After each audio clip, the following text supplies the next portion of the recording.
So,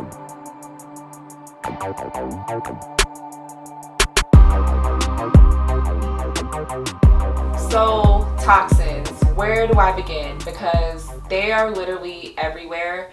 We encounter thousands of toxins on a daily basis. They are found in our food, laundry detergent, lawn care products, household cleaners, our body care products. So, like our deodorant, our toothpaste, shampoo, conditioner, lotions. Okay, they can cause oxidative stress, so they can cause damage to cellular membranes.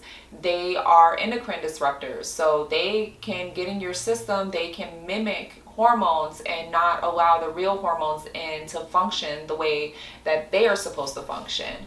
They can displace minerals in places like your muscles and your teeth and your bones, making them less functional. So they can cause all types of dysfunction on the inside of your body. But one of the main things that kind of just wreaks havoc on your entire system is toxins can contribute to dysbiosis by destroying healthy microbes and promoting the growth of more pathogenic microbes in your gut microbiome. If you are wondering what dysbiosis is, it's basically kind of like a war between the beneficial bacteria and the harmful bacteria. And in this case, the harmful bacteria is winning. This can cause irritation and inflammation, which will cause those tight junctions of the GI tract that's supposed to be fairly tight become hyperpermeable, meaning they'll separate.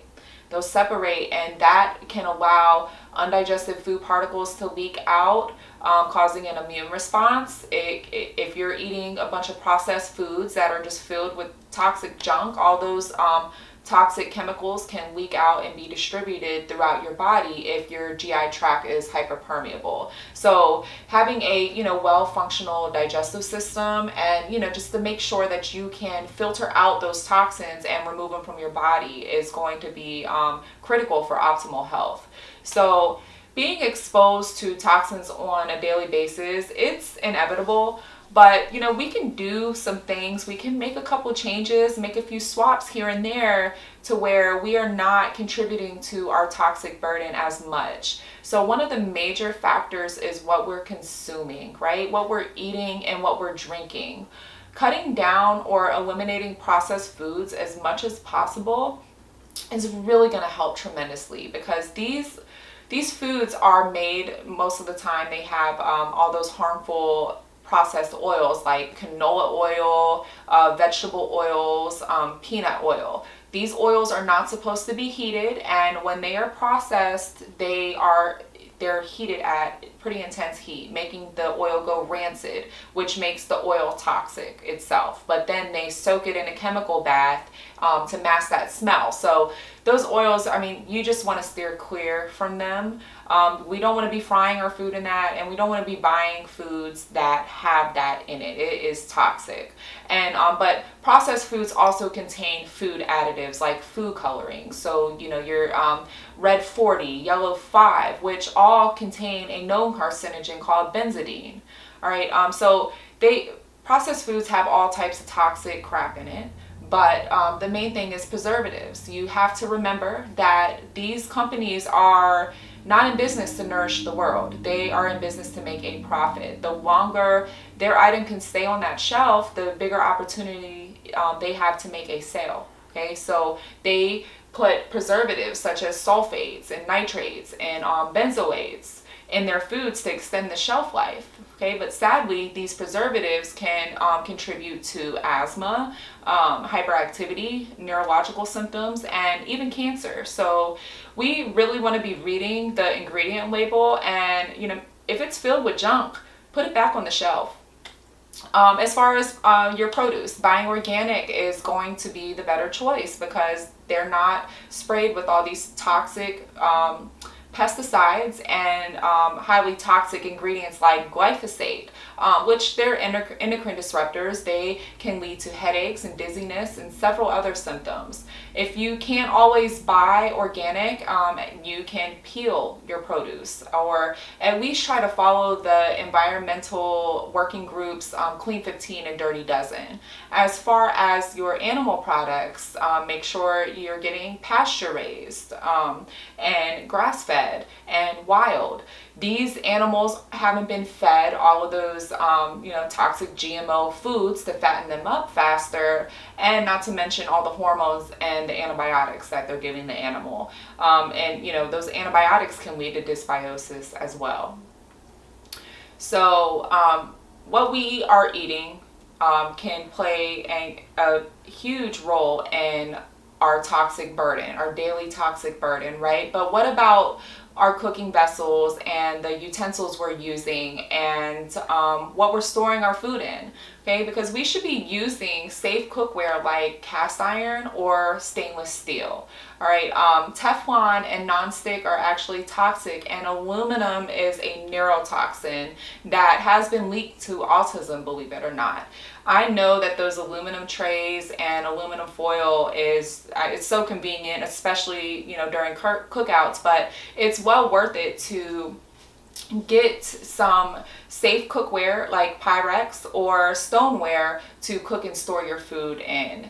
And also keep in mind, aluminum can be found in things like baby formula, vaccinations, and antacids. And we should be storing our food in glass, not plastic, because plastic can leach out chemicals into our food, especially if we are heating our food in the plastic.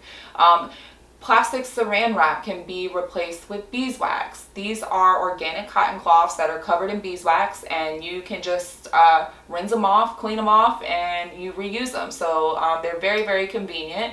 And foil can be replaced with unbleached parchment paper. So those are really good ideas, some swaps that you can use to, as far as what you're eating and what you're cooking with. But what about our skin? Our skin is the largest organ. So we have to be mindful about our body care products and what we're putting directly on our skin, and also our things that we're using to clean our homes with. Because when you spray those toxic chemicals like Lysol and Clorox and all of that, those toxic particles get out into the air. They stay there for some time, and you are breathing them in, and it's falling on your skin. So it's well worth it to try to switch to something like Dr. Bronner's soap, which is not only a natural soap that you can clean your body with, but it has multi-purposes to it. You can use it for your laundry. You can make a floor cleaner, or dilute it down and make a multi-purpose cleaner. Also, Young Living Thieves has a wonderful natural cleaner as well. And you can also make your own cleaner at home using essential oils and vinegar and water. And also, essential oils can be put in a diffuser to replace those toxic air fresheners that you plug into your wall. So we can make some changes to our environment that way. But one thing that people normally forget about is about electromagnetic frequencies. Okay, if we can visibly see them, it would probably shock us all. If you can just think about how many smart devices you have in your house. I mean, nowadays people have smart TVs, their refrigerators are smart. You got phones. Almost every kid in the house has a tablet, right? You have to remember that all of these devices are putting out EMF radiation that has a negative biological effect. So it can be very beneficial for your health, especially your sleep, if you turn your Wi-Fi off at night. And you can actually buy a remote that you just hit the button and it will turn it off.